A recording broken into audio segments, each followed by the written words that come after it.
Unraveling Idioms, to the hair. Hello and welcome. Today, we're going to uncover the meaning behind the idiom, to the hair. It's a phrase that may sound straightforward but carries a distinct significance in English. Let's dive in and explore how it's used in everyday language.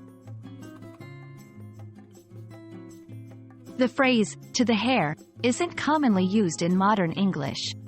However, it suggests a sense of precision or something that fits perfectly. It's similar to saying, to the point, or, on the nose. In some contexts, it might be understood as paying attention to every detail, leaving nothing out. Idioms often have fascinating origins, and, to the hair, might have come from Older English or other languages, where hair symbolizes fine or small details.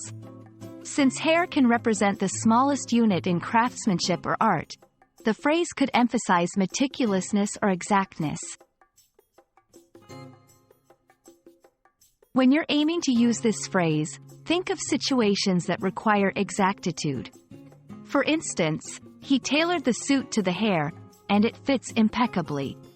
The replica was made to the hair, mirroring the original masterpiece.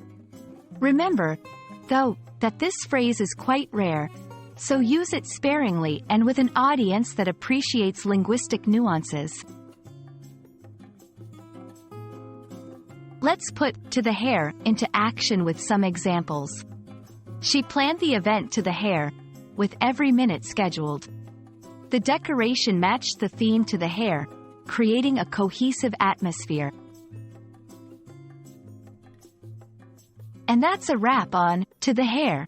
We hope this video has shed light on this unique expression. It's all about precision and perfect fitting. Keep practicing your English, and soon you'll be using idioms to the hair. Thanks for watching, and see you in our next video.